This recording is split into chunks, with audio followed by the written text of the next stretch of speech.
Hello students, all of you know from the next month your examination is to be start. It will be your annual examination and the whole chapter from chapter 1 to chapter last will come in this examination. So from today we will discuss about the question and answer of your syllabus, and also we will learn how to write the answer of the questions.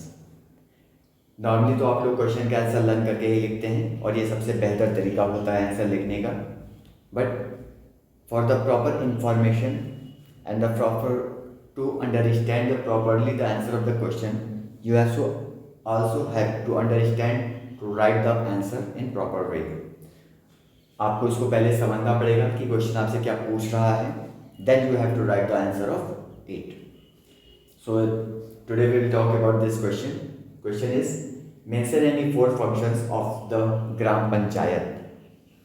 ये question आपसे पूछ रहा है कि ग्राम पंचायत के 4 functions आपको बताने हैं.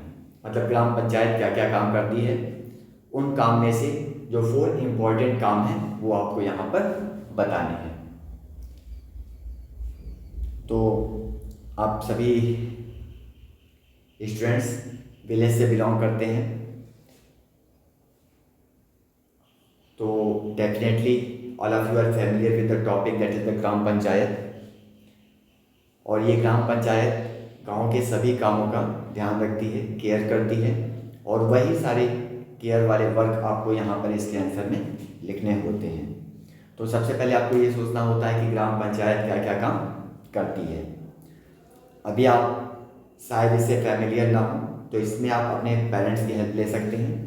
आपके पेरेंट्स आपको अच्छी तरह से बताएंगे कि ग्राम पंचायत क्या क्या काम करती है. इन सारी चीज़ों को हमने इस चैप्टर में भी पढ़ा हुआ है. अगर आपने चैप्टर ठीक से पढ़ा है तो डेफिनेटली आपको इसका आंसर पता ही होगा.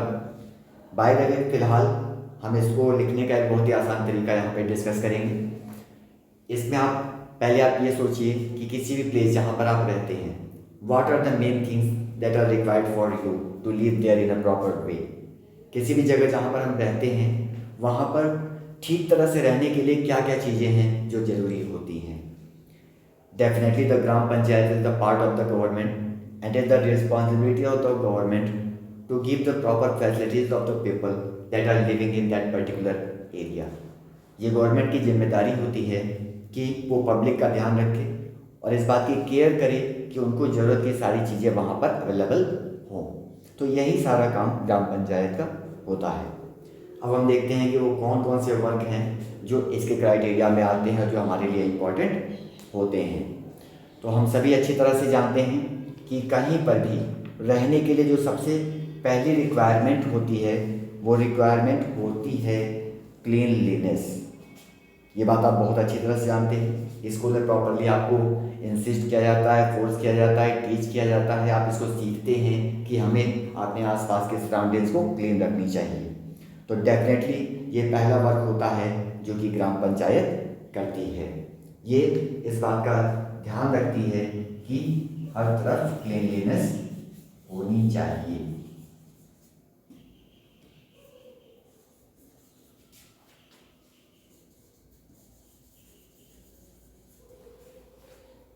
गांव में साफ सफाई ठीक तरीके से होनी चाहिए.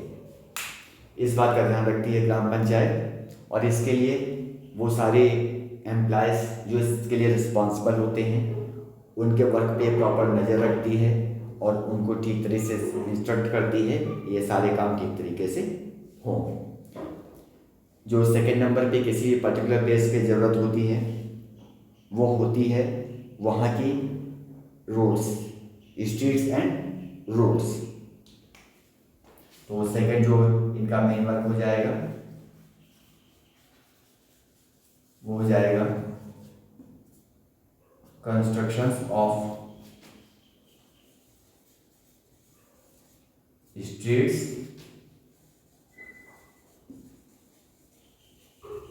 And roads. मतलब सड़कों का निर्माण करवाना ये भी इनकी मेन रिस्पॉन्सिबिलिटीज में आता है. अब चूंकि ग्राम पंचायत ये विलेज से रिलेटेड है और हम सब अच्छी तरह से जानते हैं कि हमारा जो विलेज है वहाँ पर मेन ऑक्यूपेशन जो है वो एग्रीकल्चर होता है। और एग्रीकल्चर के लिए बहुत सारी चीज़ें हैं जो उसके रिक्वायरमेंट में आती हैं। तो डेफिनेटली ये ग्राम पंचायत की भी रिस्पॉन्सिबिलिटी है कि वहाँ के सारे फार्मर्स को ये सारी चीज़ें प्रॉपर वे में अवेलेबल रहें। तो इसके लिए ग्राम पंचायत जो होती है वहाँ पर प्रॉपरली सप्लाइंग करती है सीड्स एंड फर्टिलाइजर्स।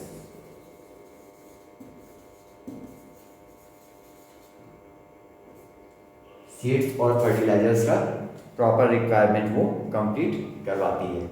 ये सीड्स और फर्टिलाइजर्स फार्मर्स की हेल्प करते हैं जिससे कि वो प्रॉपरली अपने एग्रीकल्चर के वर्क को कंप्लीट कर सकें।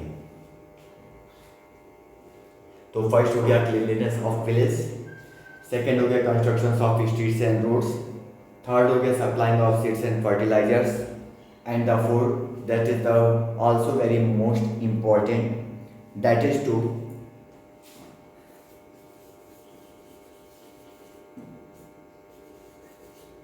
setting up the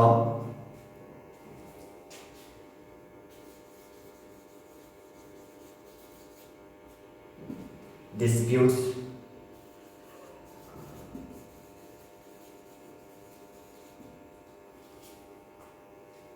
of villagers.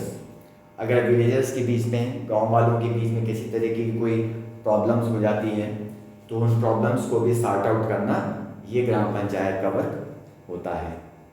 तो ये 4 मेन फंक्शंस हैं जो कि ग्राम पंचायत करती है। इसके अलावा और भी बहुत सारे फंक्शंस हैं वो जो करती है, जैसे कि इलेक्ट्रिसिटी की प्रॉपर व्यवस्था करवाना, वहाँ पर प्राइमरी स्कूल का सेटअप करना, हेल्थ केयर से रिलेटेड ऑर्गेनाइजेशंस का सेटअप करना, प्रॉपर एजुकेशन की अरेंजमेंट करवाना, ये सारे इंपॉर्टेंट भी वर्क होते हैं। तो आप कोई भी 4 फंक्शंस उसके लिख सकते हैं। बहरहाल बेसिकली मैंने आपको यहाँ पे 4 फंक्शंस उनके लिखवा दिए, आप इसके आंसर में कोई भी 4 फंक्शंस लिख सकते हैं। तो I hope this video help you to write the answer of this question, and also it will help you to understand how you can write the answers of any type of question. So I will meet you again in the next video. Thank you, students.